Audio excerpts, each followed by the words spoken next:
Hello student, welcome to our channel EDU Ashoka. मैं हूं चंद्रेश पाठक। तो आज हमारा ये दूसरा टॉपिक स्टार्ट होगा 11th क्लास का, यूनिट एंड डायमेंशन।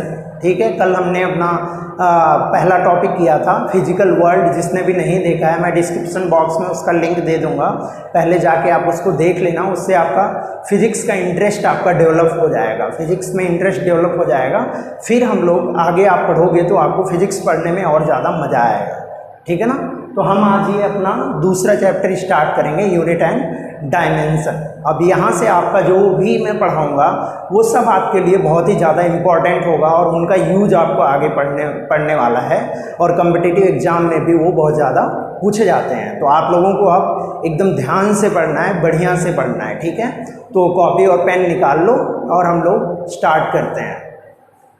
और उसके पहले मैं आपको कुछ बता देता हूँ। जैसे हमने अपना ये एक टेलीग्राम चैनल क्रिएट किया हुआ है, तो जो भी आपको डाउट रहता है किसी भी लेक्चर से रिलेटेड, वहाँ पे आप जाके पूछ सकते हो। वो मैं डिस्क्रिप्शन बॉक्स में और कमेंट बॉक्स में उसका लिंक प्रोवाइड करवा दूँगा, तो वहाँ से आप जाके वहाँ से ज्वाइन कर सकते हो हमारे टेलीग्राम चैनल।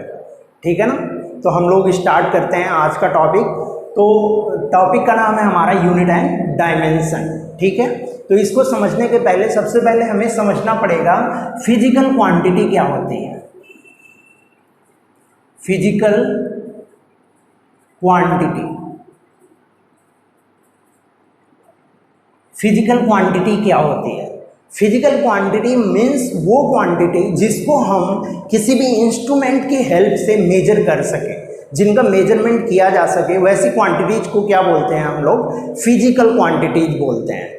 तो इसकी डेफिनेशन अगर मैं लिखूं एक लाइन में तो क्या होगी इसकी definition? The quantity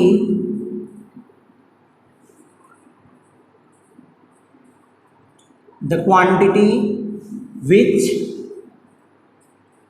can be measured,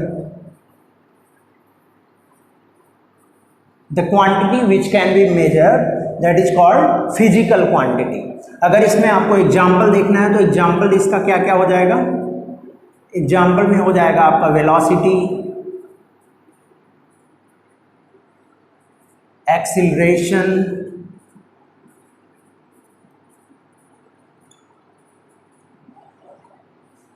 temperature, pressure, etcetera. ये सारी चीजें हम क्या कर सकते हैं? मेजर कर सकते हैं, इसलिए इनको हम क्या बोलते हैं? फिजिकल क्वांटिटी बोलते हैं। और एक क्या होता है? Non physical quantity. Non physical quantity क्या होता है? इसी का ऑपोजिट हो जाता है। नॉन फिजिकल क्वांटिटी अगर मैं बोलूं तो ये क्या हो जाएगा? इसी का ऑपोजिट हो जाएगा। The quantity which can't be measured, the quantity which can't be measured. ठीक है, जिसको हम मेजर नहीं कर सकते वो क्या होगा? हमारा नॉन फिजिकल क्वांटिटी होगा। अब आप अपने से सोच के कुछ एग्जाम्पल सोचो आप दिमाग में, ऐसी कौन सी क्वांटिटी है जिसको हम लोग मेजर नहीं कर सकते? नॉन फिजिकल क्वांटिटी का एग्जाम्पल क्या हो सकता है? तो आप लोग सोचो। चलो मैं बताता हूँ आप लोगों को। देखो इसका एग्जाम्पल क्या हो सकता है? एग्जाम्पल होगा इसका हैप्पीनेस। हैप्पीनेस आप इसको कभी मेजर कर सकते हो कि कोई आदमी कितना ज़्यादा हैप्पी है? हैप्पीनेस को मेजर करने का कोई इंस्ट्रूमेंट हमारे पास नहीं है। तो ये क्या है? ये नॉन फिजिकल क्वांटिटी है। इसी तरह सॉरो, ये क्या है? ये भी आपका क्या है? नॉन फिजिकल क्वांटिटी है। तो जिस क्वांटिटी को हम मेजर नहीं कर सकते उस क्वांटिटी को हम क्या बोलते हैं? Non physical quantity. ठीक है ना। तो ये हो गया हमारा फिजिकल क्वांटिटी और नॉन फिजिकल क्वांटिटी। इसके बाद आता है कि फिजिकल क्वांटिटी हमारा कितने टाइप का होता है? Types of physical quantity.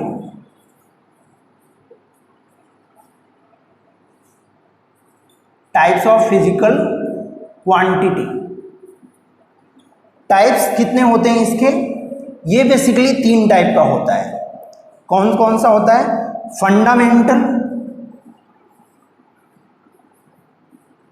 Fundamental physical quantity, fundamental physical quantity. दूसरा कौन सा होता है? Derived physical quantity. और तीसरा कौन सा होता है? सप्लीमेंट्री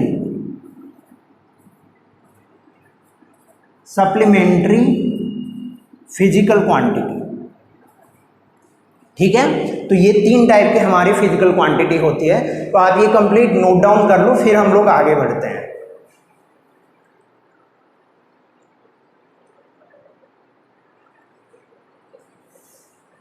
ठीक है, अब मैं इसको रब करता हूं।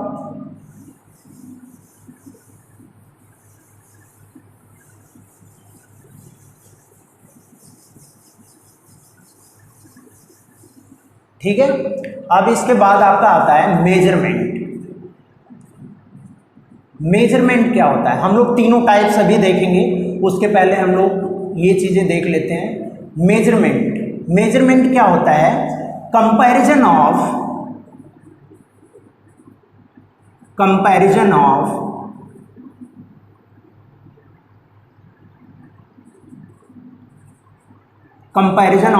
A physical quantity, comparison of a physical quantity with the standard of same physical quantity।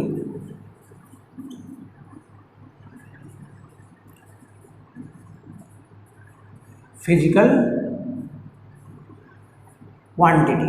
ठीक है, अगर हम किसी फिजिकल क्वांटिटी का कंपैरिजन उसी फिजिकल क्वांटिटी के एक स्टैंडर्ड से करें तो उसको हम क्या बोलते हैं? उसका मेजरमेंट बोलते हैं। वो क्या होता है? उसका मेजरमेंट होता है। जैसे क्या होता था पहले के टाइम में, आप जानते हो पहले के टाइम में जब चीज़ें डेवलप नहीं थी, लोग मेजर करना नहीं जानते थे, तो क्या होता था कि हमें किसी चीज़ को अगर मेजर करना है तो उसमें बहुत ज़्यादा प्रॉब्लम होती थी। जैसे घर पे लोग जो रहते थे पहले, बहुत पहले की बातें हैं जब ये चीज़ें नहीं खोजी गई थी, आपके यूनिट्स नहीं आए थे और ये सारी चीज़ें डिफाइन नहीं थी, तब की ये बातें हैं। तो लोग क्या करते थे, जैसे किसी को अगर कोई वस्तु चाहिए, जैसे किसी के पास गेहूं है, उसको दे के किसी को टमाटर लेना है, ठीक है ना, तो वो क्या करता था? लेके जाता था अपना गेहूं, जैसे कुछ बोल दिया उसको कि मैं आपको इतना गेहूं दे दूंगा और इसके बदले में आप मुझे 5 टमाटर दे दो। तो उस तरीके से वो ले जाता था, गेहूं दे देता था और उसके बदले में उसको टमाटर मिल जाता था। ठीक है ना, इस तरीके से लोग बार्टर सिस्टम का यूज करते थे। उनको पता नहीं था कि इसको मेजर कैसे किया जाए, इसकी वैल्यू कैसे डिसाइड की जाए। ठीक है ना, तो उस स्टैंडर्ड को धीरे धीरे जब ये चीज़ें बढ़ने लगी, मतलब समझ में नहीं आ रहा था लोगों को कि क्या किया जाए, तो ग्रुप ऑफ साइंटिस्ट ने मिलकर एक सिस्टम बनाया जिससे इन्होंने किसी भी फिजिकल क्वांटिटी को मेजर करने का एक साधन बनाया और उसको सभी पूरा वर्ल्ड में अगर हम देखें तो वो सभी के लिए क्या होता है? सेम होता है। जैसे अगर 1 मीटर आप देखते हो, जो इंडिया में होगा वही यूएस में होगा, यूके में होगा, हर जगह वो सेम होगा। ठीक है ना, तो क्या होता था? साइंटिस्ट ने मिलके एक सिस्टम बनाया जिसको हम बोलते हैं एसआई सिस्टम। एसआई सिस्टम में क्या किया उन्होंने? यूनिट डिफाइन करी और उसमें बताया कि 1 मीटर की वैल्यू इतनी होती है और 1 केजी का मतलब इतना सा गेहूं होता है, या जो भी कोई भी, उन्होंने उसका एक स्टैंडर्ड डिसाइड किया और उसी स्टैंडर्ड के बेसिस पे फिर चीज़ें मेजर करी जाने लगी और फिर धीरे धीरे हमने उसकी वैल्यू डिसाइड कर दी, उसकी मार्केट वैल्यू आ गई, तो किसी चीज़ को खरीद के आप उस चीज़ को बेच सकते हो। चीज़ें धीरे धीरे क्या होने लगी? सिंपल होने लगी, लेकिन इसके पहले चीज़ें बहुत ज़्यादा कॉम्प्लिकेटेड थी। ठीक है ना, तो इन चीज़ों को कंप्लीट करने के लिए साइंटिस्ट ने ये सिस्टम बनाया, तो इसी को हम क्या बोलते हैं? फिजिकल क्वांटिटी का मेजरमेंट। फिजिकल क्वांटिटी का मेजरमेंट का क्या मतलब हुआ? सेम फिजिकल क्वांटिटी को उसी के स्टैंडर्ड के साथ कंपेयर करना। ठीक है ना, जैसे अगर आपको लेंथ मेजर करनी है तो आपको देखना पड़ेगा ये इतनी लेंथ अगर मेरे पास है, कुछ ज़्यादा लेंथ है, तो मुझे देखना पड़ेगा वह 1 मीटर का कितना पार्ट है। अगर वो 1 मीटर से हम मेजर करते हैं तो अगर वो 3 बार होता है, 3 बार अगर इतना इतना फिर इतना, ठीक है ना, तो उसको हम क्या बोलेंगे कि ये 3 मीटर है, 3 मीटर, ठीक है ना। इसी तरीके से हम उसके स्टैंडर्ड से हम मेजर करते हैं कि उसकी वैल्यू क्या होगी, और उसी के हिसाब से हम उसका जो होता है मार्केट वैल्यू और ये सारी वैल्यूज हम लोग डिसाइड करते हैं, ठीक है ना। तो ये सिस्टम बना। अब हमारे पास क्या आता है, यूनिट। यूनिट क्या है?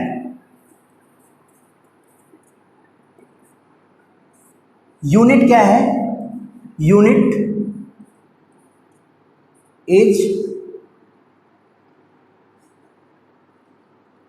इस तरीके से नहीं, हम ऐसे डिफाइन करते हैं, comparison of a physical quantity, comparison of a physical quantity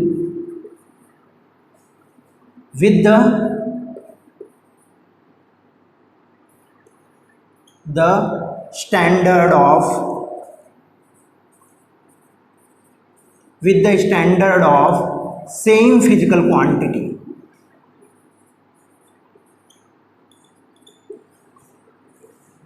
Quantity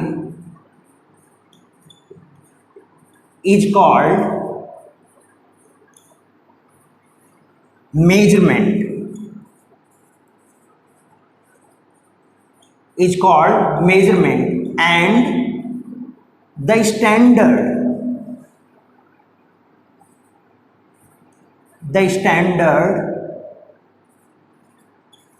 by which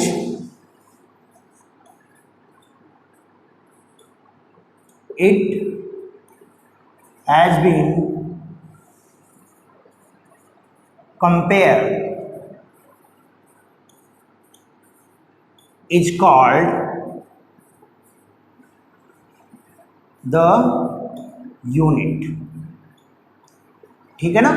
तो अगर हम किसी फिजिकल क्वांटिटी को किसी दूसरी उसी फिजिकल क्वांटिटी के स्टैंडर्ड के साथ अगर मेजर करें तो उसको हम मेजरमेंट बोलते हैं, और जो जिस स्टैंडर्ड के साथ हमने मेजर किया है उसको क्या बोलते हैं हम लोग? यूनिट बोलते हैं, ठीक है ना। तो ये चीज होती है यूनिट। अब इसका अगर एग्जाम्पल आप देखना चाहो, एग्जाम्पल इसका क्या क्या हो सकता है? केजी, मीटर, टाइम का सेकेंड, टेम्परेचर का केल्विन, इसी तरीके से आप और भी, ठीक है ना, डिफाइन कर सकते हो कि क्या होते हैं यूनिट्स, ठीक है। अब इसको आप पहले नोट डाउन कर लो, फिर मैं आगे आपको बताता हूं।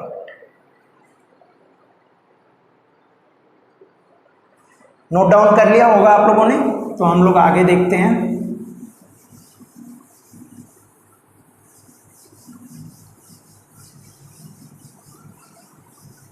अब जो हमारा यूनिट है, यूनिट की क्या होनी चाहिए? 4 क्वालिटी होनी चाहिए। अगर हम कोई यूनिट डिसाइड करते हैं तो उसके लिए 4 क्वालिटी उस यूनिट में होना बहुत जरूरी है। सबसे पहला क्या है? पहला, unit should be well defined.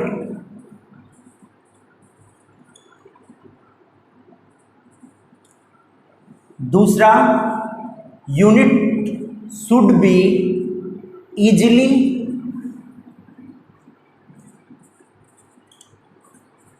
available and reproducible.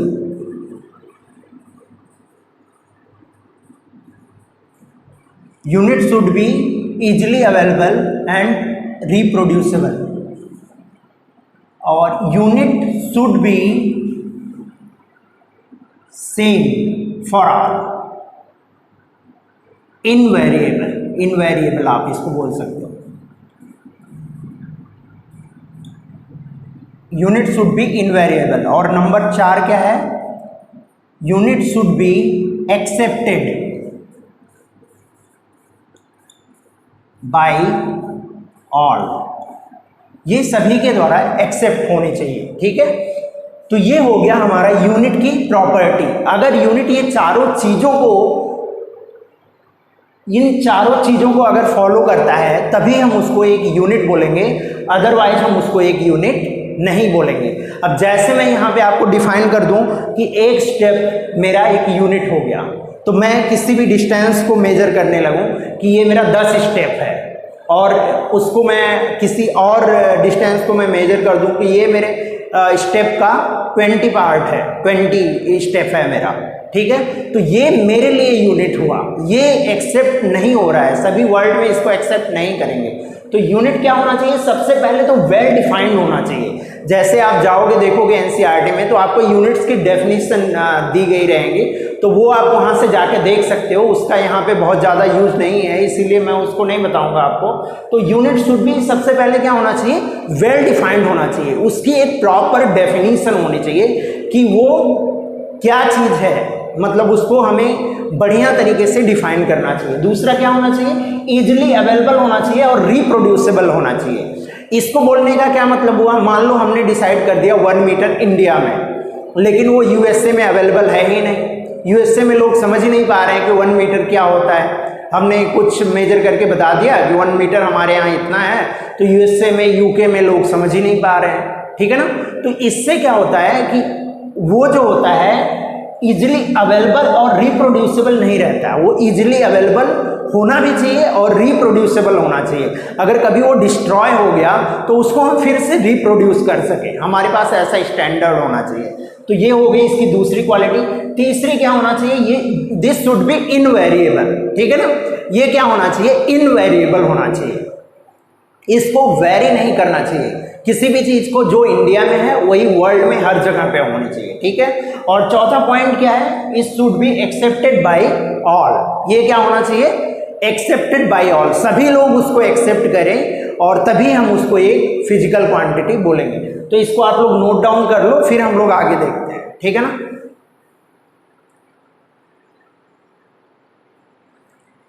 ठीक है, अब हम आते हैं अपना जो हमने डिफाइन किया था फिजिकल क्वांटिटी हमारी 3 टाइप्स की होती हैं, तो उन तीनों टाइप्स को हम लोग देखेंगे। ठीक है, तो सबसे पहला टाइप मैं आपको बताने जा रहा हूं, fundamental physical quantity.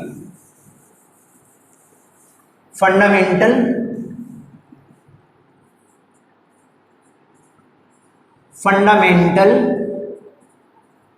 Physical quantity. ठीक है, फंडामेंटल फिजिकल क्वांटिटी, हमारे पास 7 फंडामेंटल फिजिकल क्वांटिटी हैं, जिनसे हम किसी भी और क्वांटिटी को हम क्या करते हैं, उसी के फॉर्म में हम निकाल लेते हैं कि उसका यूनिट क्या होगा। ठीक है ना? 7 फंडामेंटल हमारे पास फिजिकल क्वांटिटी हैं, तो जिसको हम यहाँ पे मैं लिख देता हूँ नेम, और यहाँ पे मैं लिख देता हूँ सिंबल, और यहां पे मैं लिख देता हूं नोटेशन। जब मैं अभी आपको डायमेंशनल फॉर्मूला बताऊंगा तो मैं यही नोटेशन यूज करने वाला हूं। ठीक है ना? तो at जो भी नोटेशन मैं यहां पे लिखूंगा वो सब याद होना चाहिए। तो सबसे पहला क्या आता है? लेंथ। पहला आता है लेंथ। लेंथ का सिंबल क्या होता है? m, और इसको क्या बोलते हैं हम? मीटर। ठीक है, और इसको नोटेशन इसका क्या होता है? l। ठीक है, दूसरा हमारा क्या है? लेंथ। मास। मास का यूनिट क्या होता है? kg होता है। ठीक है, सिंबल इसको आप यूनिट भी बोल सकते हो। ठीक है ना? यूनिट। ठीक है, kg, और इसको हम क्या बोलते हैं? किलोग्राम। ठीक है, तो ये हो गया आपका मास का kg, किलोग्राम। मास को हम m से रिप्रेजेंट करते हैं। ठीक है, थर्ड हमारा क्या हो गया? टाइम। टाइम को हम सेकेंड, इसका यूनिट होता है, और हम इसको क्या लिखते हैं? सेकंड। ठीक है, और इसको हम मेजर कैसे करते हैं? नोटेशन इसका क्या होता है? t होता है। चौथा क्या हो गया आपका? करेंट। करेंट करंट को हम कैसे क्या लिखते हैं, इसको एम्पियर,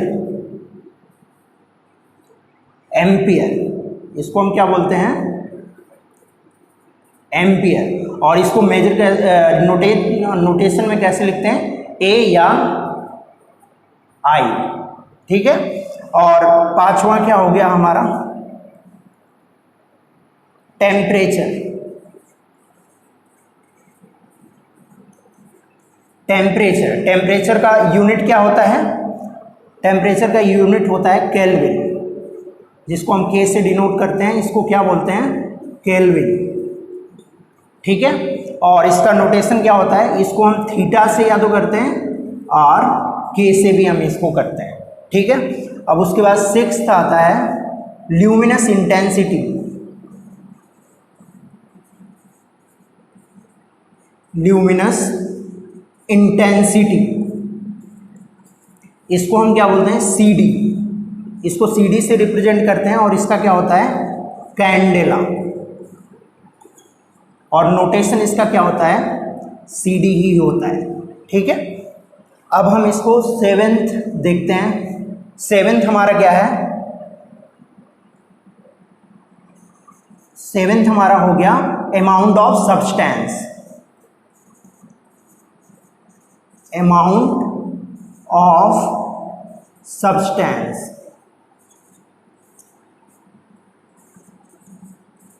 इसका क्या होता है, यूनिट मोल होता है, और इसको हम क्या बोलते हैं, मोल बोलते हैं, मोल। और इसका नोटेशन क्या होता है, MOL, ठीक है। तो इसको आप नोट कर लो, ये बहुत ही इंपॉर्टेंट है, हम आगे इसी का यूज करने वाले हैं। नोट कर लिया होगा आप लोगों ने। अब हम आगे बढ़ते हैं, तो इसको मैं रब करता हूं।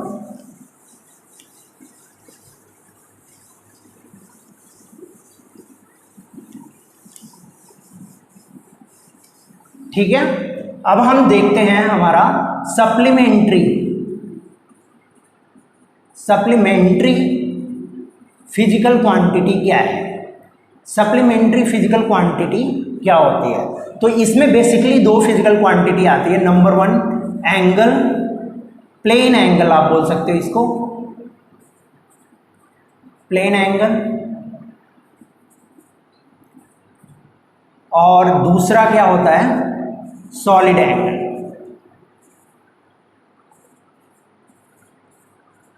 ठीक है। एक होता है प्लेन एंगल और दूसरा होता है हमारा सॉलिड एंगल। तो हम सबसे पहला देखते हैं प्लेन एंगल क्या होता है। तो प्लेन एंगल जो होता है, अगर हम एक आर्क ले लें, अगर हम एक सर्कुलर आर्क ले लें इस टाइप का, और किसी एक पॉइंट से इसकी डिस्टेंस मान लो r है, और यहाँ पे भी डिस्टेंस r है, ये डिस्टेंस क्या है, r है, ये भी डिस्टेंस r है, और इसकी लेंथ कितनी है, लेंथ इसकी है l। तो इस पे जो एंगल बन रहा है थीटा, एंगल को हम किससे बोलते हैं, प्लेन एंगल को हम बोलते हैं थीटा। तो थीटा की वैल्यू क्या होती है, एंगल होता है हमारा आर्क अपॉन रेडियस, ठीक है, आर्क अपॉन रेडियस। तो एंगल अगर हम थीटा निकालें तो क्या आएगा, यहां से आप बताओ, आर्क की लेंथ कितनी है, l, ये कर्व्ड लेंथ हमें लेनी है, जो कर्व्ड लेंथ आ रही है वो लेंथ हमें लेनी है, डिवाइडेड विद r। ये हो गया हमारा एंगल, ठीक है ना। तो ये एंगल हो गया, इसको हम किससे, थीटा से रिप्रेजेंट करते हैं, और इसका यूनिट क्या होता है, रेडियन, रेडियन होता है, ठीक है ना। इसका यूनिट होता है हमारा रेडियन, ठीक है। तो ये हो गया हमारा प्लेन एंगल। अब अगर मैं प्लेन एंगल में बात करूं कंप्लीट सर्कल का, एक कंप्लीट सर्कल अपने सेंटर पे कितना प्लेन एंगल डेवलप करता है, कितना प्लेन एंगल यहाँ पे रहता है, तो प्लेन एंगल कितना होता है, टोटल थीटा अगर हम यहाँ पे देखें तो कितना हो जाएगा, 2 पाई रेडियन, ठीक है। रेडियन को मैं RD लिख देता हूँ, ठीक है, 2 पाई रेडियन ये होता है। अगर हम इसी एंगल को डिग्री में लिखना चाहे तो थीटा कितना होता है, 360 डिग्री, ठीक है। तो अगर हम डिग्री को और रेडियन को इक्वेट करना चाहें तो हम क्या बोलते हैं, बोल सकते हैं 2 pi radian equal to 360 degree. तो अगर मैं 1 रेडियन की बात करूं, 1 रेडियन कितने के इक्वल होगा, 360 बाई 2 पाई। ठीक है, ये 1 रेडियन की वैल्यू होगी। यहां से आप डिग्री और रेडियन का कन्वर्जन कर सकते हो इजीली। ठीक है ना, तो इसको आप लोग नोट डाउन कर लो, फिर हम लोग सॉलिड एंगल देखते हैं। कर लिया होगा आप लोगों ने नोट डाउन, तो अब मैं रब करता हूं इसको।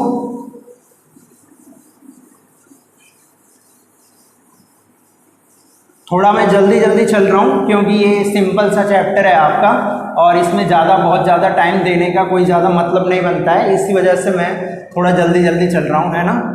जहां हमें ज़रूरत पड़ेगी वहां हम स्लो हो जाएंगे, जहां हमें समझने की ज़रूरत पड़ेगी। ठीक है, तो अब हम दूसरा देखते हैं, क्या है, सॉलिड एंगल।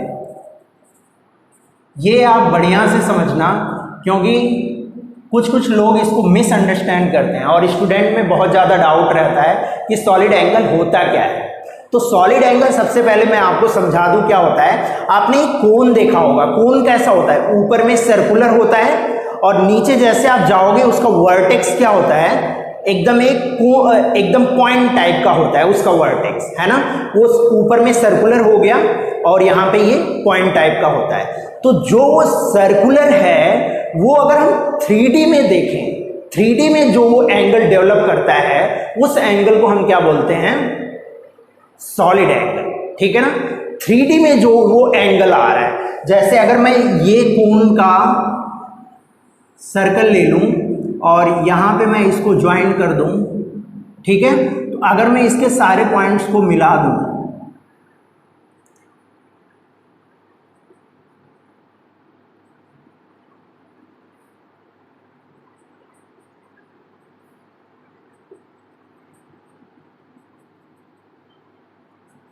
पेरीफेरी के अगर मैं सारे पॉइंट्स को मिला दूं, तो ये जो सर्कुलर एंगल जो डेवलप हो रहा है, ये जो सर्कुलर टाइप का एंगल अगर आप देखोगे, अगर आप 3D में इमेजिन कर पा रहे हो जो मैं बता रहा हूं, आप एक कोन अगर इमेजिन कर पा रहे हो तो उसमें क्या होता है, एक सर्कुलर एंगल ये डेवलप कर रहा है इस टाइप का। जब ये सर्कल है इसको आप एक पॉइंट पे ले जाओगे तो ये एक सर्कुलर टाइप का 3D में एंगल डेवलप कर रहा है, उसी एंगल को हम क्या बोलते हैं, सॉलिड एंगल बोलते हैं। ठीक है ना, तो ये क्या हो गया, ये एक हमारा सॉलिड एंगल हो गया। तो अब हम इसको रिप्रेजेंट कैसे करते हैं, सॉलिड एंगल रिप्रेजेंटेड बाय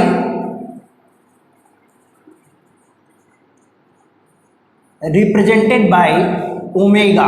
इसको हम किससे रिप्रेजेंट करते हैं, ओमेगा से रिप्रेजेंट करते हैं। और इसकी वैल्यू क्या होती है, वैल्यू अगर हम देखें, अगर हम इसको रेडियस r बोल दें, इसकी रेडियस अगर हम r ले लें, ठीक है, तो अगर हम सॉलिड एंगल निकालें ओमेगा तो कितना आएगा, वो एरिया, सॉलिड एंगल आपका कितना आ जाएगा, इसका एरिया, कंप्लीट एरिया हम लेंगे, एरिया डिवाइडेड विथ रेडियस का स्क्वायर, आर स्क्वायर। ठीक है, या आप बोल सकते हो यहां पे आप रेडियस लिख सकते हो, रेडियस स्क्वायर। ठीक है, रेडियस स्क्वायर। तो अगर मैं सॉलिड एंगल ओमेगा लिखूं तो क्या लिख सकता हूं, एरिया को मैं बोल दूं ए और इसको मैं बोल दूं आर, तो ए बाई आर स्क्वायर ये होता है। ठीक है, और अगर मैं इसके यूनिट की बात करूं, यूनिट इसका क्या होता है, steradian.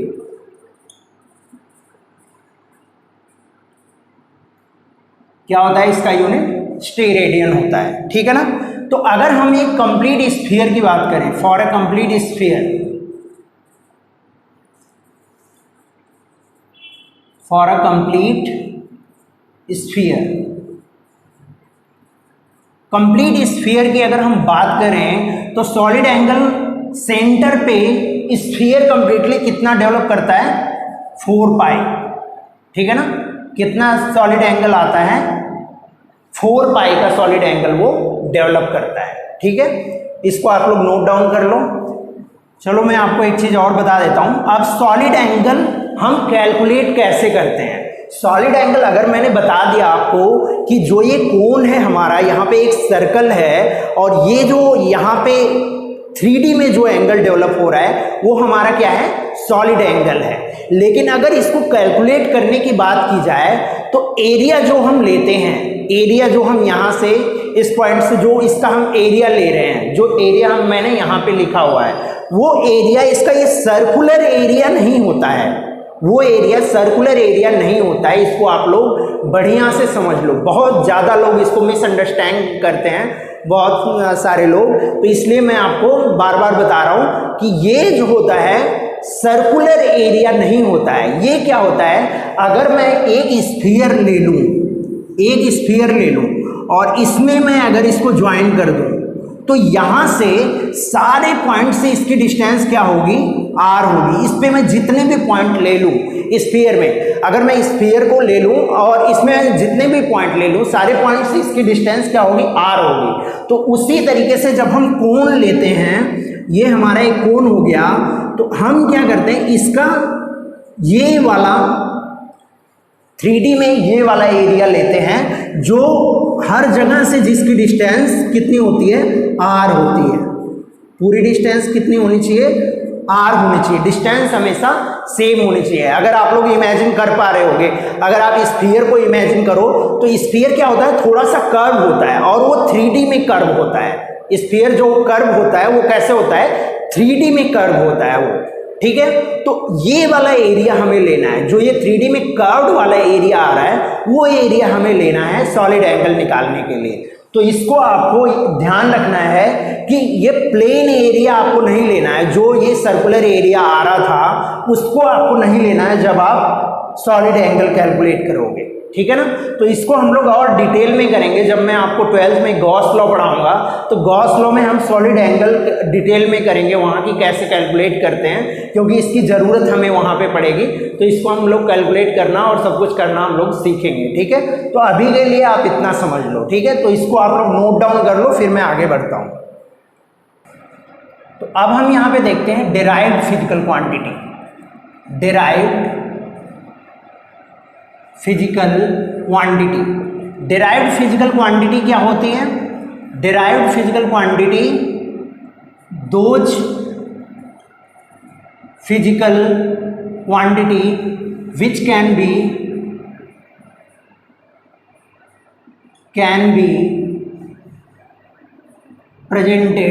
represented in the form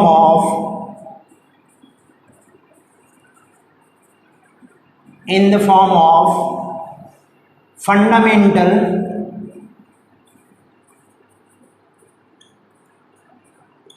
physical quantity, ठीक है। ये होता है हमारा डिराइव्ड फिजिकल क्वांटिटी। अगर हम किसी फिजिकल क्वांटिटी को फंडामेंटल फिजिकल क्वांटिटी में रिप्रेजेंट कर पा रहे हैं तो वो फिजिकल क्वांटिटी क्या होगी, हमारी डिराइव्ड फिजिकल क्वांटिटी होगी, ठीक है। तो अब इसमें हम बहुत सारी फिजिकल क्वांटिटीज देखेंगे। उसके पहले मैं आपको बता देता हूं कि डायमेंशन क्या होता है। व्हाट इज डायमेंशन, पहले हम डायमेंशन समझ लेते हैं, फिर हम आगे का देखेंगे, ठीक है ना। तो डायमेंशन क्या होता है, डायमेंशन होता है, dimension is the power, dimension is the power of fundamental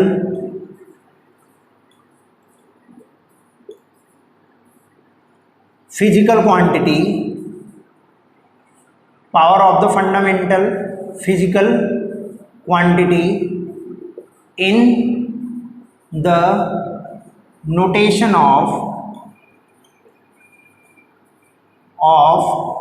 derived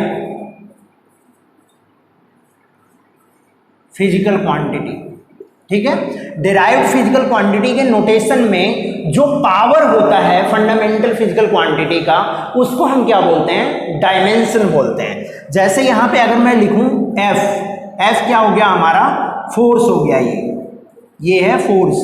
force का डायमेंशनल फॉर्मूला अगर आप लिखो तो ये क्या होता है MLT-2।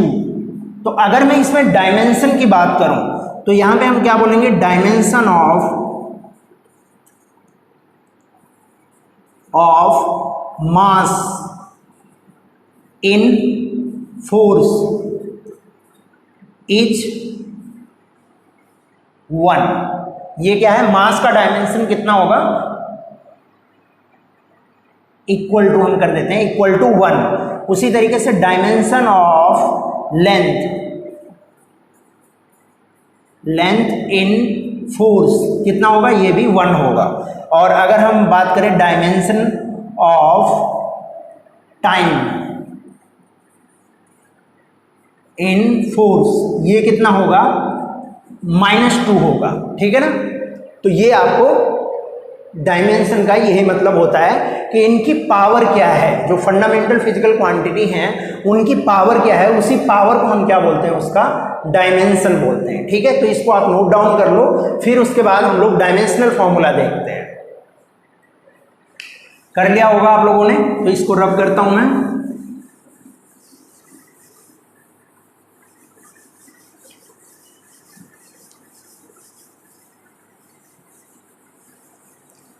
ठीक है। अब हम देखते हैं डायमेंशनल फॉर्मूला।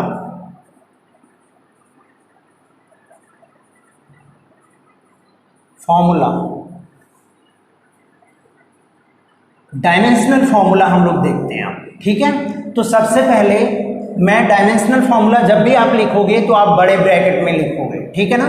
तो अब मैं जैसे आपको लिख के दिखाता हूं। सबसे पहले पहला हम लोग लेते हैं, क्या हो गया हमारा, पहले में हम फंडामेंटल का ही ले लेते हैं डायमेंशनल फॉर्मूला।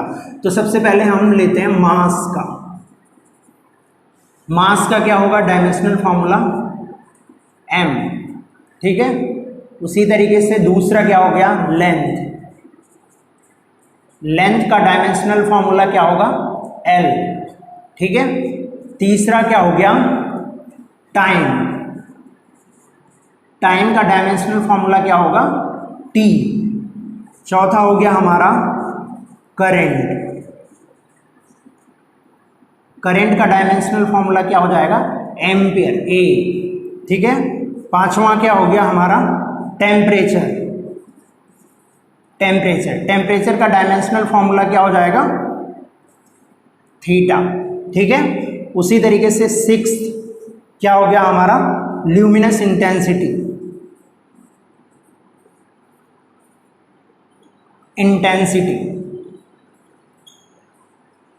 इसका डायमेंशनल फॉर्मूला क्या हो जाएगा, जो उसका नोटेशन था वही हमें यूज करना है बस, CD। डायमेंशनल फॉर्मूला क्या आ गया, CD।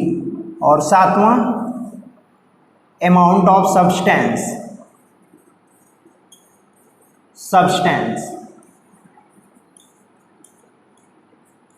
इसका डायमेंशनल फॉर्मूला क्या आ जाएगा, MOL, मोल। ठीक है। ये हमारे फंडामेंटल फिजिकल क्वांटिटी के डायमेंशनल फॉर्मूले आ गए। अब अगर आपको किसी डिराइव्ड फिजिकल क्वांटिटी का डायमेंशनल फॉर्मूला निकालना है तो क्या होना चाहिए, आपको सिर्फ उसका एक फॉर्मूला पता होना चाहिए। एक उसका फॉर्मूला अगर आपको पता है तो आप उसको फंडामेंटल फिजिकल क्वांटिटी में डिवाइड करके आप उसका डायमेंशनल फॉर्मूला लिख सकते हो। ठीक है ना। तो वो आप आसानी से लिख पाओगे। तो हम यहाँ पे स्टार्ट करते हैं डायमेंशनल फॉर्मूला अपना लिखना। तो 7 डायमेंशनल फॉर्मूला तो ये हो गया। अब हम यहाँ से डिराइव्ड का स्टार्ट करते हैं। डिराइव्ड के लिए हम स्टार्ट करते हैं। डिराइव्ड के लिए सबसे पहला अगर आ गया आपका क्या हो गया, लेंथ तो हम कर चुके हैं। सबसे पहला हम लोग करते हैं यहाँ पे वेलोसिटी का। अगर हम देखते हैं तो आपको पता है v इक्वल टू कितना होता है, dr/dt। इसको हम क्या बोल सकते हैं, dr/dt भी बोलते हैं, और इसको हम क्या बोलते हैं, डेल्टा S/डेल्टा t भी बोलते हैं। जहाँ पे S क्या है, ये डिस्टेंस है, और t क्या है, टाइम है। तो v का डायमेंशनल फॉर्मूला अगर हम निकालें तो क्या आ जाएगा, इसका डायमेंशनल फॉर्मूला ऑफ डिस्टेंस का डायमेंशनल फॉर्मूला L और टाइम का डायमेंशनल फार्मूला टी। तो अगर हम इसका डायमेंशनल फार्मूला लिखें, टी को हम ऊपर ले जाएंगे तो क्या आएगा इसका एल टी माइनस वन, इसकी पावर क्या हो जाएगी -1 जब ये ऊपर जाएगा। ठीक है, ये वेलोसिटी का हो गया। दूसरा क्या हो गया, एक्सीलरेशन।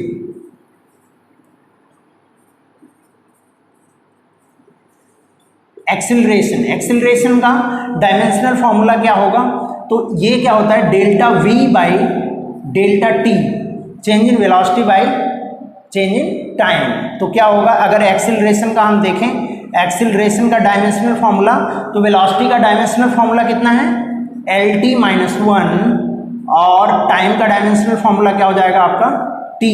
तो यहाँ से क्या मिल जाएगा आपको एल टी माइनस टू। ठीक है, ये t ऊपर जाएगा तो इसका भी -1 पावर जाएगा, और -1 पावर पहले से यहाँ पे है, तो -1 पावर और इसका -1 दोनों मिला के कितना हो जाएगा -2 हो जाएगा। ठीक है, अब तीसरा हम देखते हैं फोर्स।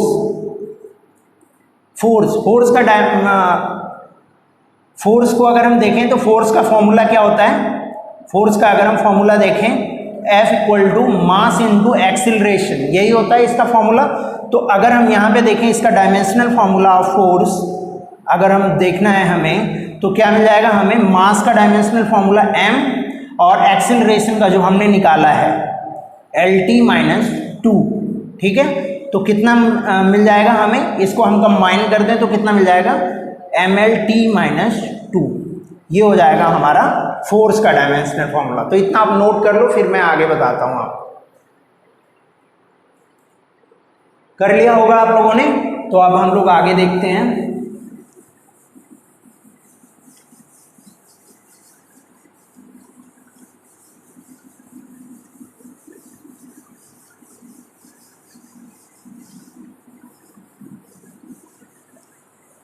तो सबसे पहले हम लोग देख लेते हैं चौथा, एंगल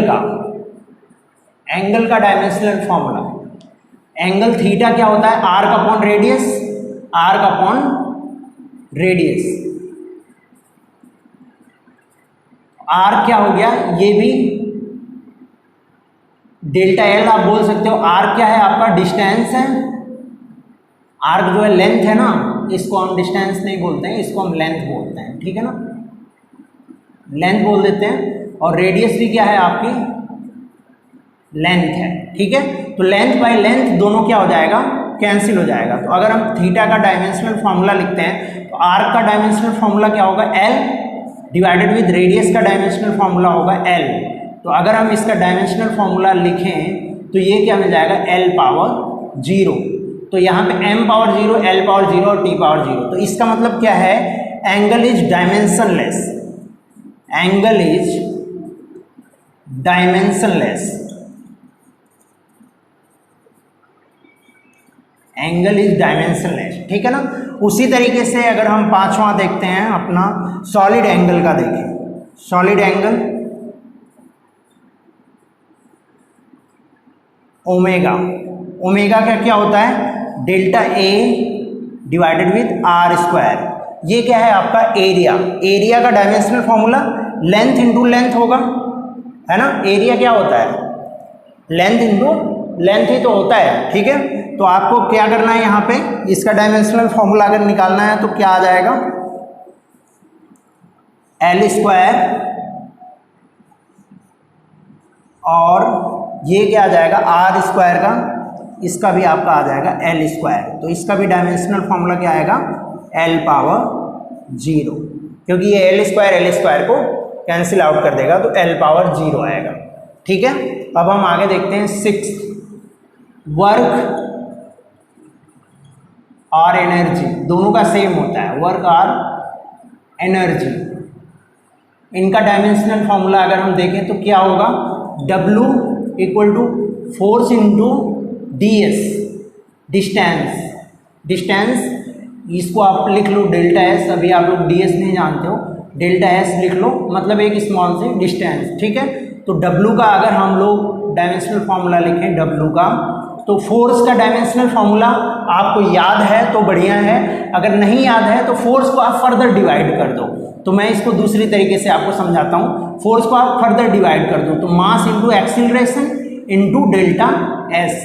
अब अगर आपको ए का डायमेंशनल फॉर्मूला पता है तो बढ़िया है, और अगर एम का तो आप जानते हो, डेल्टा एस का भी आप जानते हो, ए का अगर पता है तो बढ़िया है, नहीं तो इसको फर्दर डिवाइड कर दो अगर फॉर्मूला आपको पता है। तो एम और ए को फर्दर डिवाइड करोगे क्या मिलेगा आपको, delta we by delta T into delta S.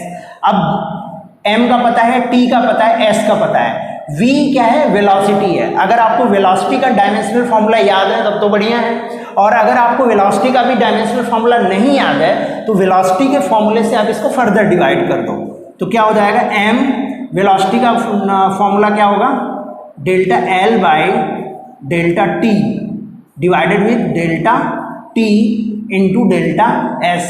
अब इसमें देखो आप सब का आपको पता है, m का आप जानते हो, t का आप जानते हो, s का आप जानते हो, t का आप जानते हो, डेल्टा l का आप जानते हो, ये भी लेंथ है, ये भी लेंथ है, ये टाइम और ये मास, ठीक है। तो अब अगर यहाँ पे आप देखोगे तो क्या मिलेगा आपको, m delta l into delta s divided with delta t square, ये नीचे आ जाएगा तो डेल्टा t स्क्वायर हो जाएगा। अब सबका डायमेंशनल फॉर्मूला आप लिख दो, m का फॉर्मूला m, l का फॉर्मूला l, s का फॉर्मूला l, टाइम का t, और यहाँ t स्क्वायर है तो ये t स्क्वायर हो जाएगा। तो क्या हो जाएगा इसका डायमेंशनल फॉर्मूला, अगर हम डायमेंशनल फॉर्मूला ऑफ वर्क या एनर्जी का हम देखें तो ये क्या मिल जाएगा हमें, mL2T-2, ये इसका डायमेंशनल फॉर्मूला आ जाएगा, है ना। तो आप इस तरीके से भी, अगर आपको नहीं याद है किसी का डायमेंशनल फॉर्मूला, तो आप इसको डिवाइड करके और उसको आप फंडामेंटल क्वांटिटीज में लाके फिर आप उसका डायमेंशनल फॉर्मूला आप लिख सकते हो। तो इसको आप नोट डाउन कर लो, फिर हम लोग आगे बढ़ते हैं। कर लिया होगा आप लोगों ने, तो अब हम आगे देखते हैं।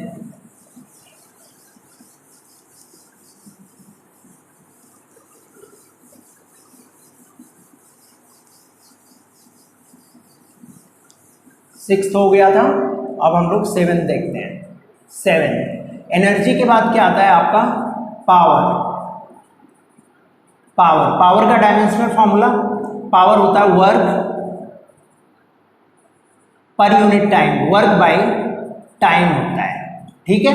तो अगर पावर P का हम डायमेंशनल फॉर्मूला लिखें तो वर्क का डायमेंशनल फॉर्मूला आपको अगर याद है तो बढ़िया है, नहीं तो जैसे मैं बताया हूँ वैसे आप डिवाइड करके इसको लिख सकते हो। तो वर्क का मुझे याद है तो मैं लिख लेता हूँ direct mL2T-2 divided with time का क्या होगा, T होगा। तो अगर मैं पावर का डायमेंशनल फॉर्मूला लिखूँ तो क्या मिलेगा मुझे, mL2T-3, ठीक है। इसी तरीके से आप निकाल सकते हो। सेवेंथ के बाद एट्थ हम लोग देखते हैं। पावर के बाद हम लोग क्या देख लेते हैं, प्रेशर। मान लो हमें प्रेशर का निकालना है। प्रेशर का क्या होता है, फोर्स अपॉन एरिया। तो अभी अगर आपको फॉर्मूले नहीं याद हैं तो आपको डरना नहीं है कि सर तो इतने ज़्यादा फॉर्मूले बताते जा रहे हैं, हमें तो याद ही नहीं है। ये सब अभी आप पढ़ने वाले हो, तो डायमेंशनल एनालिसिस में आपका पूरा फिजिक्स आ जाता है, पूरे फिजिक्स के फॉर्मूले आ जाते हैं जिनसे आप उनका डायमेंशन निकालते हो। तो अभी मैं अगर आपको बता रहा हूँ आपको नहीं आ रहा है तो आपको ये नहीं सोचना है कि आपको नहीं आएगा, क्योंकि फ्यूचर में मैं यही सारी चीज़ें आपको बताने वाला हूँ, यही सारी चीज़ें हम लोग पढ़ने वाले हैं बढ़िया से। तो वहाँ पर आपको सब पता लग जाएगा फॉर्मूला क्या होता है, ठीक है ना। तो अभी के लिए जो मैं करवा रहा हूँ उसको आप आराम से लिख लो, उसका फॉर्मूला लिख लो आप, और उसके बाद आप खुद से ट्राई करो। तो एक बार आप प्रेशर का खुद से ट्राई करो और लिखो आप कि क्या होगा इसका डायमेंशनल फॉर्मूला, फिर मैं बताता हूँ। चलिए, आप लोगों ने लिख लिया होगा जिसको लिखना है, ठीक है। अब हम इसका डायमेंशनल फॉर्मूला लिखते हैं। फोर्स का डायमेंशनल फॉर्मूला mLT-2 हमने अभी निकाला था, डिवाइडेड विथ एरिया का L स्क्वायर, ठीक है। तो इसका डायमेंशनल फॉर्मूला क्या आ गया, mL-1T-2 ml-1 कैसे हुआ, ये पावर 1 था, जब ये गया ऊपर तो इसकी पावर हो गई -2, जब ये +1 और -2 मिलके क्या बन गया, -1 बन गया। ठीक है ना। अब इसके बाद हम नेक्स्ट देखते हैं 9।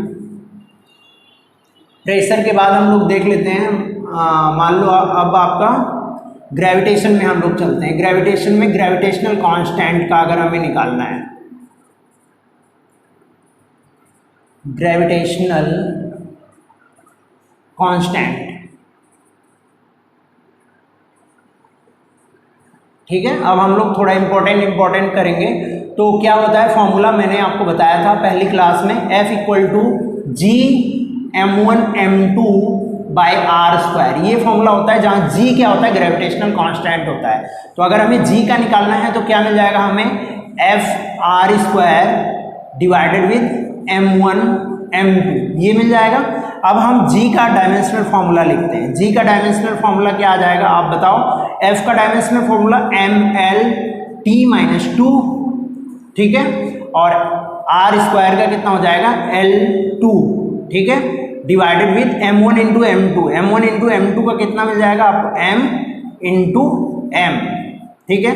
तो इसको अगर आप सिंप्लीफाई करोगे तो यहाँ m² मिलेगा, m² ऊपर जाएगा, m⁻⁻1 बनेगा, तो m⁻⁻1, l⁻2 और l⁻1 कितना मिल जाएगा, l⁻3 और t⁻⁻2। ये हो गया आपका dimensional formula universal gravitational constant का, ठीक है ना।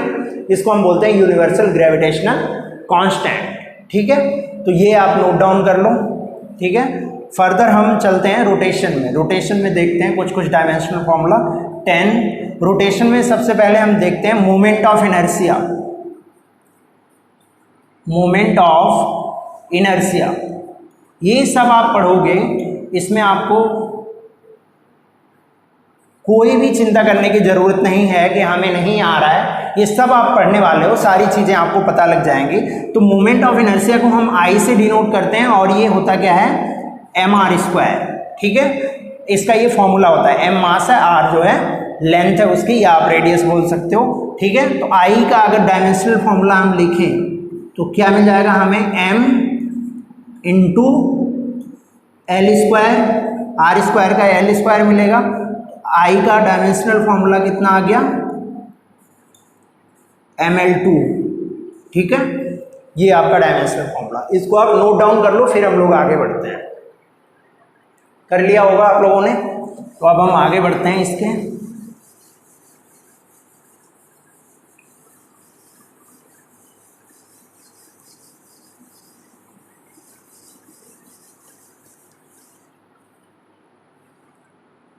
इलेवेंथ में क्या देखते हैं हम, ओमेगा का देख लेते हैं, एंगुलर वेलोसिटी।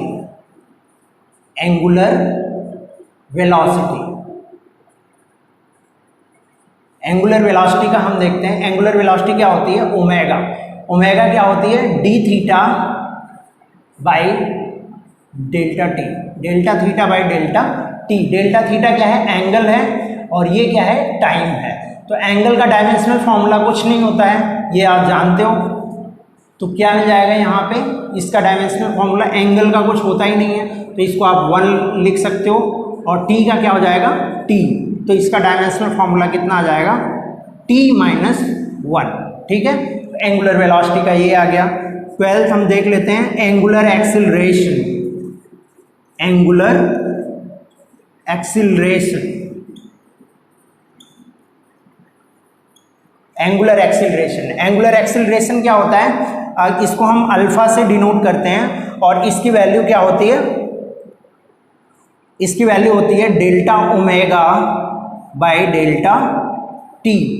तो डेल्टा ओमेगा का डायमेंशनल फॉर्मूला आपने अभी अभी लिखा है, t⁻⁻1 डिवाइडेड विद टी। तो क्या आ जाएगा इसका डायमेंशनल फॉर्मूला, अल्फा का डायमेंशनल फॉर्मूला क्या आ जाएगा, t⁻⁻2, ठीक है। ये हो गया इसका डायमेंशनल फॉर्मूला। अब हम देख लेते हैं टॉर्क। 13 पे क्या आता है, टॉर्क। टॉर्क को हम टाउ से रिप्रेजेंट करते हैं, और ये क्या होता है, I × अल्फा भी आप लिख सकते हो, और F आर क्रॉस एफ भी आप इसको लिख सकते हो, आर क्रॉस एफ, ठीक है। तो अब आर का भी आपको पता है, एफ का भी आपको पता है, तो इसको लिख लो आप एल, और एफ का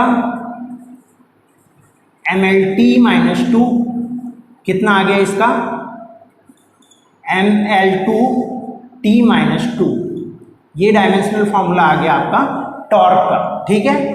उसके बाद हम लोग 14 देखते हैं। 14 पे क्या आ गया, ये टॉर्क हो गया। अब हम देखते हैं एंगुलर मोमेंटम का, एंगुलर मोमेंटम का हम डायमेंशनल फॉर्मूला देखते हैं। तो ये क्या होता है, एंगुलर मोमेंटम को हम डिनोट करते हैं एल से। ये क्या होता है, आर इंटू पी, पी क्या होता है, मास इंटू वेलोसिटी, जिसको हम क्या बोलते हैं, मोमेंटम बोलते हैं, लीनियर मोमेंटम बोलते हैं। आर इंटू मोमेंटम, मोमेंटम क्या होता है, एम इंटू वी, ठीक है ना। ये आप लोग करोगे, मैंने इसका डायमेंशनल फॉर्मूला आपको नहीं बताया, तो वहाँ आप जाके कंप्लीट करना इसको। मोमेंटम का भी आप डायरेक्ट डायमेंशनल फार्मूला आपको लिखना है, ठीक है।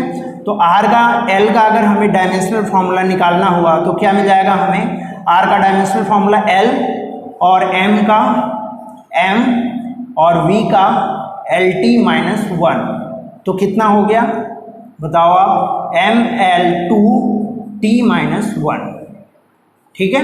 ये आ गया आपका एंगुलर मोमेंटम का डायमेंशनल फार्मूला, ठीक है। इसको आप नोट डाउन कर लो, फिर हम लोग आगे बढ़ते हैं। कर लिया होगा आप लोगों ने, तो अब हम आगे देखते हैं।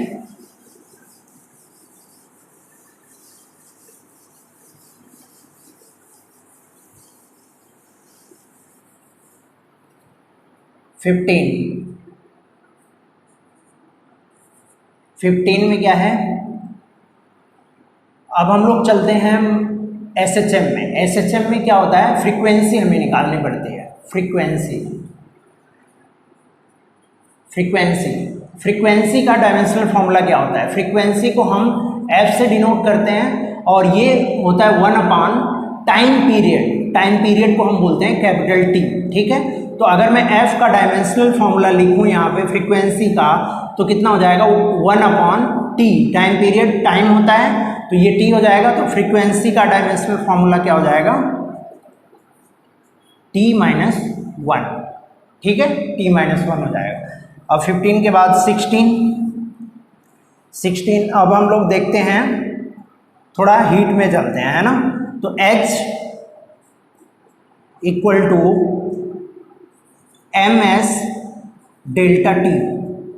पहले यहाँ पे हम लिखते हैं स्पेसिफिक हीट का डायमेंशनल फॉर्मूला, हम लिखते हैं स्पेसिफिक हीट, ठीक है। तो इसका डायमेंशनल फॉर्मूला निकालना है हमें, तो फॉर्मूला होता है H = MS∆T। MS∆T होता है, जहाँ पे S क्या होती है, स्पेसिफिक हीट होती है, तो हमें S का डायमेंशनल फॉर्मूला निकालना है। तो इसको हम इधर लेके आएंगे, और H क्या होता है, हीट होता है। हीट क्या होता है, एक टाइप की एनर्जी होती है। तो अगर हम S लिखेंगे यहाँ पे, तो क्या मिलेगा हमें, H / M × ∆T, तो कितना मिल जाएगा। H का डायमेंशनल फॉर्मूला क्या आएगा बताओ आप, एनर्जी का अगर आप निकालोगे तो ML2T-2 मिलेगा, ठीक है। यहाँ पे ∆T टेम्परेचर है, यहाँ पे टाइम नहीं है, ये आपको ध्यान रखना है, ठीक है ना। और M का यहाँ पे मिल जाएगा M, और इसका मिल जाएगा थीटा,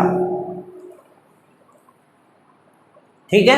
अब इसको अगर आप निकालोगे डायमेंशनल फॉर्मूला, तो क्या आ जाएगा, M⁻0 हो जाएगा, M कैंसिल हो जाएगा, L2T-2 और θ-1, ये आपका फॉर्मूला आ जाएगा, ठीक है। अब उसी तरह हम देखते हैं लैटेंट हीट का। लैटेंट हीट का हम लोग देखते हैं। तो लैटेंट हीट क्या होता है, इसको हम L से डिनोट करते हैं। तो Q = mL होता है, ठीक है। Q एनर्जी है, M मास है, L जो है वो क्या है, लैटेंट हीट है, ठीक है। तो Q = mL। तो Q अगर L का हमें निकालना है, तो L हमारा लैटेंट हीट होता है, तो ये मिलेगा Q/m, ठीक है।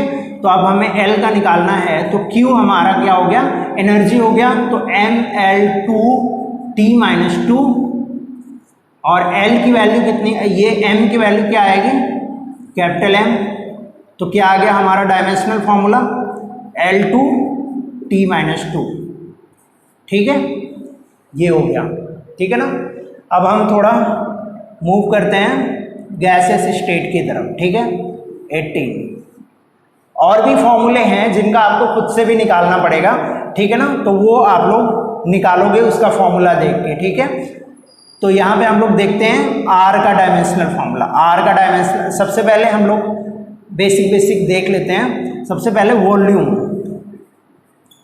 वॉल्यूम का डायमेंशनल फॉर्मूला क्या होता है। वॉल्यूम का डायमेंशनल फॉर्मूला अगर आप निकालोगे तो V क्या होता है, वॉल्यूम क्या होता है, लेंथ इंटू लेंथ। किसी भी अगर बीकर का या किसी का वॉल्यूम निकालना है तो वो क्या होता है, 3 बार हम क्या करते हैं, उसके सारे डायमेंशन को, तीनों डायमेंशन को हम क्या कर देते हैं, मल्टीप्लाई कर देते हैं, है ना। तो वॉल्यूम का अगर हम डायमेंशनल फॉर्मूला लिखें तो L इंटू एल ये होगा। तो V अगर हम लिखते हैं तो कितना मिल जाएगा हमें, L इंटू V का डायमेंशनल फॉर्मूला मैं लिख रहा हूँ, तो L इंटू एल डायरेक्टली मैं लिख देता हूँ L पावर 3। अब इतना आप लोग समझने लगे होगे तो इसको मैं डायरेक्टली कर दिया L पावर 3। ठीक है, वॉल्यूम का हमें पता लग गया। अब हम देखते हैं यूनिवर्सल गैस कांस्टेंट 19। ये क्या है, universal gas constant. Universal gas constant, इसको हम किससे डिनोट करते हैं, कैपिटल R से। तो इसका फॉर्मूला क्या होता है, PV इक्वल टू nRT, जहां पे P प्रेशर है, V वॉल्यूम है, N जो है नंबर ऑफ मोल है, R जो है वो यूनिवर्सल ग्रेविटेशनल कांस्टेंट है, और T क्या है, टेम्परेचर है। तो अब हमें R का डायमेंशनल फॉर्मूला निकालना है, तो R को हम इधर रखेंगे और इसको हम क्या करेंगे, PV divided with N into T आ जाएगा। ठीक है, तो अब अगर हमें R का डायमेंशनल फॉर्मूला निकालना है, R का, तो प्रेशर का डायमेंशनल फॉर्मूला क्या होता है, फोर्स अपॉन एरिया। तो कितना होता है, ml माइनस 1 T माइनस 2, ये होता है प्रेशर का। ठीक है, वॉल्यूम का कितना होता है, L पावर 3, और मोल का क्या होता है, mol होता है। ठीक है, और टेम्परेचर का क्या होता है, थीटा या केल्विन। ठीक है, तो मैं थीटा ले रहा हूं यहां पे। तो आप क्या लिखोगे, इसका डायमेंशनल फॉर्मूला ml माइनस 1 और प्लस 3 2 हो जाएगा, T minus 2 theta minus 1 mole minus 1, ये इसका डायमेंशनल फॉर्मूला आ जाएगा यूनिवर्सल गैस कांस्टेंट का। ठीक है, तो इतना आप लोग नोट डाउन कर लो, फिर हम लोग आगे बढ़ते हैं। कर लिया होगा आप लोगों ने, अब हम आगे का देखते हैं।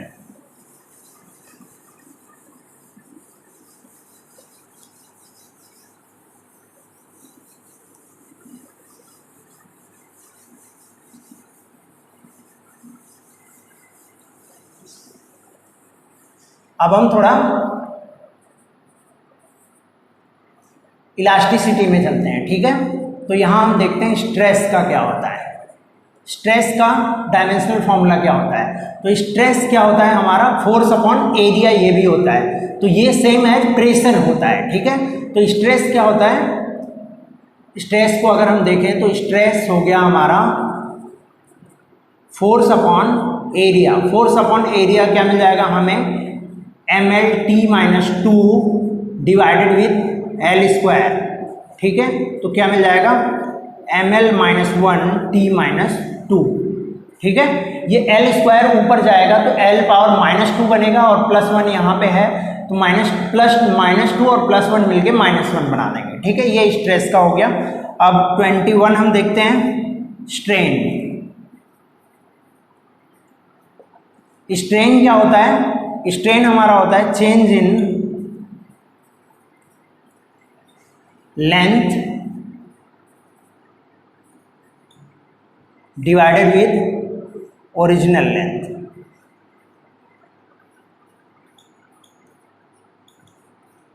ठीक है, लेंथ अपॉन लेंथ होता है। तो इसका अगर हम डायमेंशनल फॉर्मूला लिखें तो चेंज इन लेंथ का क्या हो जाएगा, delta L divided with L. तो अगर हम डायमेंशनल फॉर्मूला लिखेंगे तो क्या मिलेगा हमें, डेल्टा एल का डायमेंशनल फॉर्मूला एल और एल का भी डायमेंशनल फॉर्मूला क्या हो जाएगा, एल। तो क्या मिल जाएगा हमें, ये 1 मिल जाएगा या डायमेंशन लेस मिल जाएगा। तो अगर हम इसका डायमेंशन लिखते हैं तो एल पावर 0 आ जाएगा। ये हमारा डायमेंशन लेस होता है। तो स्ट्रेन क्या होता है, डायमेंशन लेस होता है। अब इसके बाद हम लोग देखते हैं यंग्स मॉडुलस का 22, यंग्स मॉडुलस, यंग्स मॉडुलस, ठीक है, इसको हम डिनोट करते हैं y से, ठीक है। तो इसकी वैल्यू क्या होती है, स्ट्रेस अपॉन स्ट्रेन, ठीक है। तो स्ट्रेन तो आप जानते हो डायमेंशन लेस है, स्ट्रेस का जो डायमेंशन है वही आ जाएगा इसका डायमेंशन। तो क्या आ जाएगा इसका डायमेंशन फॉर्मूला, ml-1 t-2, ठीक है। तो ये डायमेंशनल फॉर्मूला आ गया यंग्स मॉडुलस का, ठीक है। अब हम इसके बाद देखते हैं 23। अब हम थोड़ा फ्लूइड में चलते हैं। फ्लूइड में हम देखते हैं सबसे पहले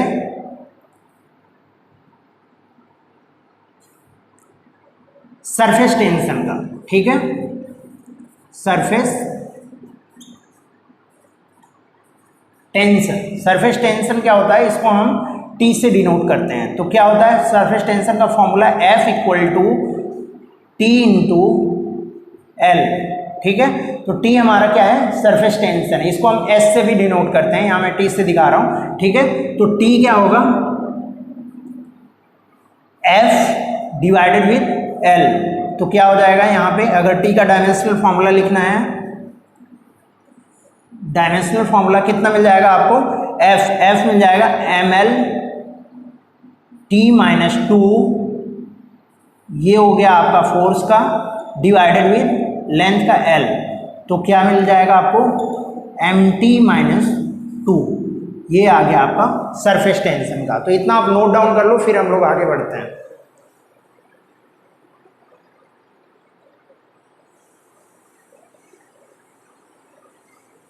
नोट डाउन कर लिया होगा आप लोगों ने। अब हम लोग आगे देखते हैं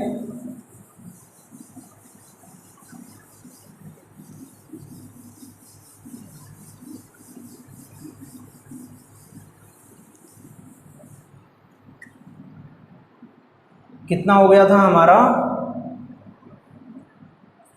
24 देखते हैं हम लोग। तो ये कितने क्या होगा, F equal to 6 pi eta R V, ठीक है ना। ईटा आर वी होता है जिसमें हमें ईटा का डायमेंशनल फॉर्मूला निकालना है। तो ईटा का डायमेंशनल फॉर्मूला क्या होगा, F 6 पाई तो नंबर है, नंबर का कोई भी डायमेंशनल फॉर्मूला नहीं होता है, तो इसको हमें ऐसे ही छोड़ देना है और हमें इसका देखना है। तो F divided with R into V. तो ईटा का अगर हमें लिखना है तो क्या आ जाएगा dimensional formula, F ml t-2, इसका क्या आ जाएगा L, और इसका क्या आ जाएगा LT-1, ठीक है।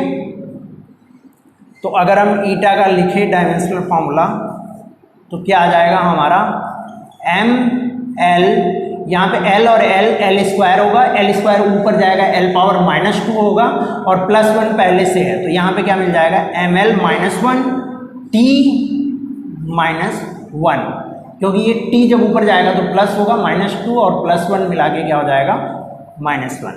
ये डायमेंशनल फॉर्मूला आ गया, ठीक है। अब इसके बाद हम लोग देखते हैं 25। अब हम लोग 12th क्लास में मूव करते हैं, ठीक है। अब हम लोग देखते हैं सबसे पहले चार्ज का डायमेंशनल फॉर्मूला। चार्ज का डायमेंशनल फॉर्मूला क्या होता है, तो Q क्या होता है, Q equal to I into T, जहाँ पे I करंट है और T क्या है, टाइम है। I करंट है आपका और T टाइम है। तो अगर आप Q चार्ज का डायमेंशनल फॉर्मूला लिखना चाहो तो क्या होगा, Q का डायमेंशनल फॉर्मूला चार्ज का I का डायमेंशनल फॉर्मूला होता है A और T का डायमेंशनल फॉर्मूला होता है T। ठीक है, तो ये आपका चार्ज का डायमेंशनल फॉर्मूला आ गया। ठीक है, अब हम देखते हैं 26 में क्या देखते हैं हम लोग, अब देखते हैं कैपेसिटेंस का। कैपेसिटेंस का Q equal to C into V होता है इसका डायमेंशन फॉर्मूला। ठीक है, Q equal to C into V होता है। तो अगर हमें C जो है यहाँ पे ये कैपेसिटेंस है, V क्या है वोल्टेज है, और Q क्या है हमारा, इसके पहले हम लोग वोल्टेज का पहले निकाल लेते हैं, तब आपके लिए आसानी होगी इसको निकालने में। पहले हम लोग वोल्टेज का निकाल लेते हैं, तब आप आसानी से निकाल पाओगे। वोल्टेज को हम क्या बोलते हैं, बैटरी का ईएमएफ भी बोलते हैं, इलेक्ट्रोमोटिव फोर्स। ठीक है, तो अगर हम निकालें Q, यहाँ पे इसका फॉर्मूला क्या होता है, V equal to I into R का भी आप नहीं जानते हो अभी, तो Q equal to Q into V, energy से हम इसको निकाल लेते हैं। एनर्जी कितना होता है, Q इंटू V होता है। Q जो है हमारा चार्ज है और V क्या है वोल्टेज है। तो अगर हम V का निकालें तो एनर्जी डिवाइडेड विथ Q क्या है हमारा चार्ज है। तो एनर्जी का हम निकाले हुए हैं mL2T-2, ये हो गया एनर्जी का, और चार्ज का क्या हो गया AT, चार्ज का हम लोग AT निकाले हुए हैं।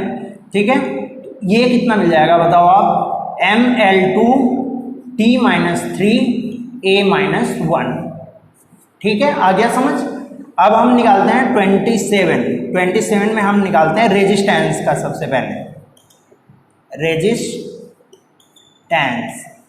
रेजिस्टेंस का निकालते हैं। तो रेजिस्टेंस का क्या होगा, V equal to I into R होता है, जहाँ पे R जो है वो रेजिस्टेंस है और I जो है वो करंट है, V क्या है यहाँ पे वोल्टेज है।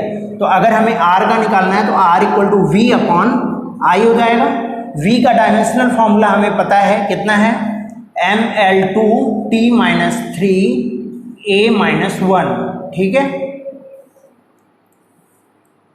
और I का डायमेंशनल फॉर्मूला A। ठीक है, अब हम इसका डायमेंशनल फॉर्मूला अगर निकालेंगे तो क्या मिलेगा हमें, mL2T-3A-2। ठीक है, ये आ गया। अब इसको आप लोग नोट डाउन कर लो, फिर हम लोग आगे बढ़ते हैं। ठीक है ना, कर लिया होगा नोट डाउन आप लोगों ने, तो अब हम आगे बढ़ते हैं।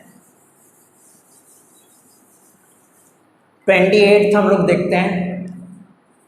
28 क्या है, अब हमें निकालना है रेजिस्टेंस का, हमें मिल गया। अब हमें निकालना है रेजिस्टिविटी का। रेजिस्टिविटी का dimensional formula R equal to rho L by A.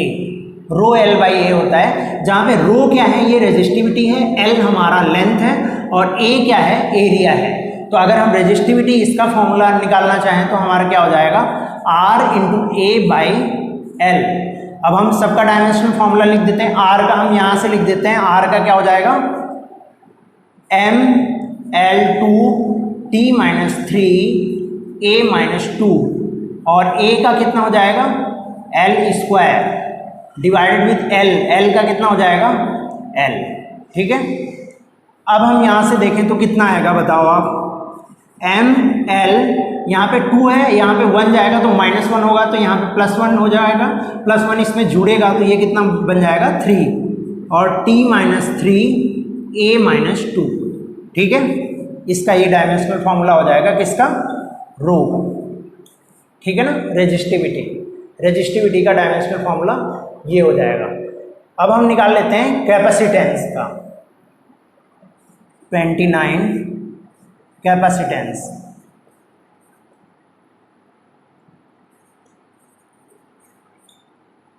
Capacitance का फॉर्मूला क्या होता है, Q equal to C into V। Q क्या है, चार्ज है, V हमारा वोल्टेज है, पोटेंशियल डिफरेंस जिसको हम बोलते हैं, और C क्या है हमारा कैपेसिटेंस है। तो अगर हमें C का निकालना है तो क्या आ जाएगा, Q बाई V। तो क्या आ जाएगा, अगर हमें C का निकालना है, Q का आप जानते हो Q का कितना होगा A इंटू टी, ठीक है। और V का आपने निकाला हुआ है वोल्टेज का कितना है, ML2 T minus 3 A minus 1, ठीक है। ML2 T minus 3 A minus 1, आ गया समझ। तो अब इससे अगर आप C का डायमेंशनल फॉर्मूला लिखो तो क्या आएगा, C का डायमेंशनल फॉर्मूला, ये ऊपर जाएंगे तो क्या आएगा, M minus 1 L minus 2 T power 4 और क्या हो जाएगा A पावर 2, ठीक है। ये डायमेंशनल फॉर्मूला आ गया कैपेसिटेंस का, ठीक है ना। अब हम लोग देखते हैं 29 के बाद 30। अब हम मूव करते हैं मैग्नेटिज्म की तरफ, ठीक है। कैपेसिटेंस हो गया, करंट में आपका रेजिस्टेंस सबका हो ही गया, तो अब हम मैग्नेटिज्म की तरफ, तो मैग्नेटिक फील्ड इंटेंसिटी का हम निकालते हैं।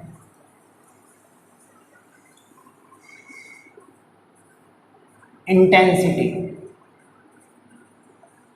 मैग्नेटिक फील्ड इंटेंसिटी को हम किससे डिनोट करते हैं, बी का फॉर्मूला क्या होता है, इसका फॉर्मूला होता है F equal to B I L. F force है, B मैग्नेटिक फील्ड इंटेंसिटी है, I करंट है और L लेंथ है, ठीक है ना।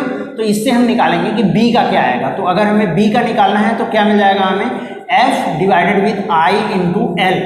तो F हमारा फोर्स है, B का हमें निकालना है, तो F क्या हो जाएगा, ML T minus 2 divided with I का क्या हो जाएगा A और L का क्या हो जाएगा L, ठीक है। तो कितना आ जाएगा डायमेंशनल फॉर्मूला आप बताओ यहाँ से, M L और L कैंसिल हो जाएंगे, ठीक है, L और L कैंसिल हो जाएंगे, T माइनस 2 और A माइनस 1, ये आ गया आपका मैग्नेटिक फील्ड इंटेंसिटी का dimensional formula.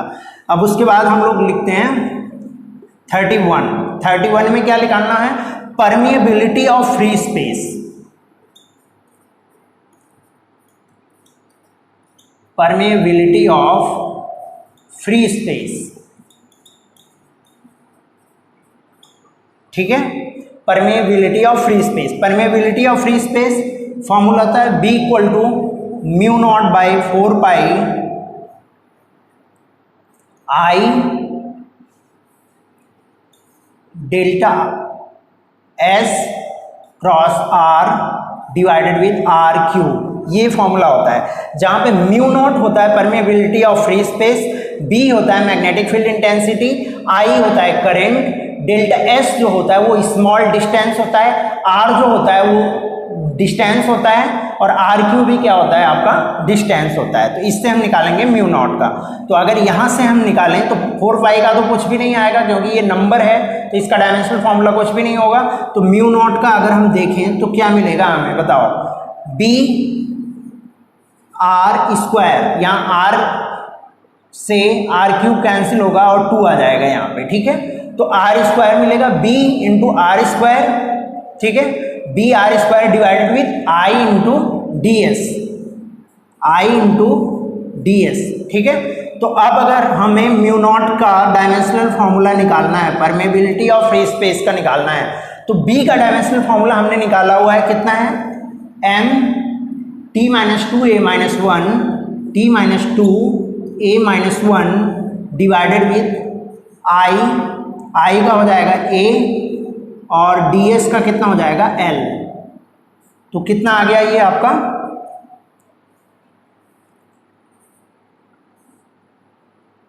m l minus 1 t minus 2 a minus 2, ठीक है, ये हो गया। इसको आप नोट डाउन करो, फिर हम लोग इसको मिटाते हैं, आगे देखते हैं फिर।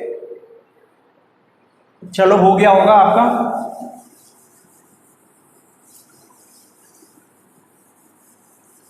अब हम लोग देखते हैं 32 क्या है, परमेबिलिटी ऑफ फ्री स्पेस हमारा हो गया। अब हम लोग देखते हैं मैग्नेटिक डाइपोल मोमेंट।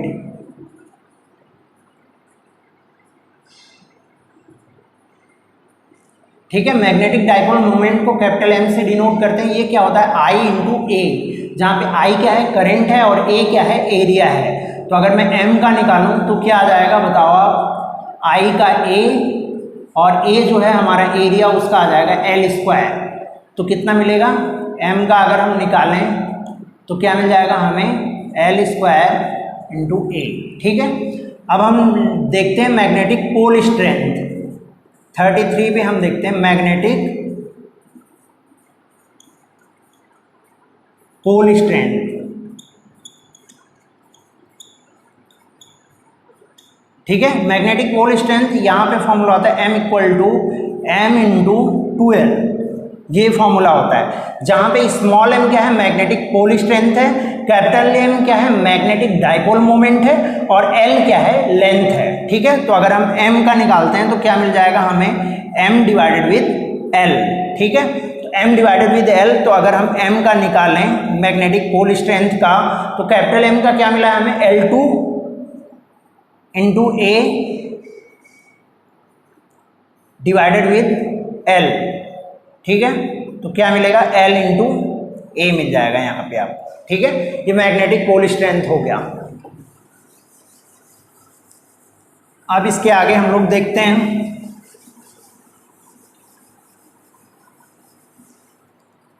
34 क्या है आपका। अब हम लोग मॉडर्न फिजिक्स में मूव करते हैं। मॉडर्न फिजिक्स में हम देखते हैं फोटोन की एनर्जी कितनी होती है। एनर्जी को हम डिनोट करते हैं प्लैंक्स कांस्टेंट, अगर हमें निकालना हुआ प्लैंक्स कांस्टेंट। प्लैंक्स कांस्टेंट अगर हमें निकालना हुआ तो प्लैंक्स कांस्टेंट का फॉर्मूला क्या होता है, एनर्जी का फॉर्मूला होता है h इंटू न्यू। न्यू जहाँ पे क्या होती है, फ्रीक्वेंसी होती है, इसको न्यू बोलते हैं। ये क्या होती है, फ्रीक्वेंसी होती है। और ई क्या होती है, एनर्जी होती है। एच क्या होता है, वो प्लैंक्स कांस्टेंट होता है। ये फोटोन की एनर्जी होती है, मॉडर्न फिजिक्स में आप पढ़ोगे। तो आप अगर हमें एच निकालना है तो क्या हो जाएगा, ई डिवाइडेड विद न्यू।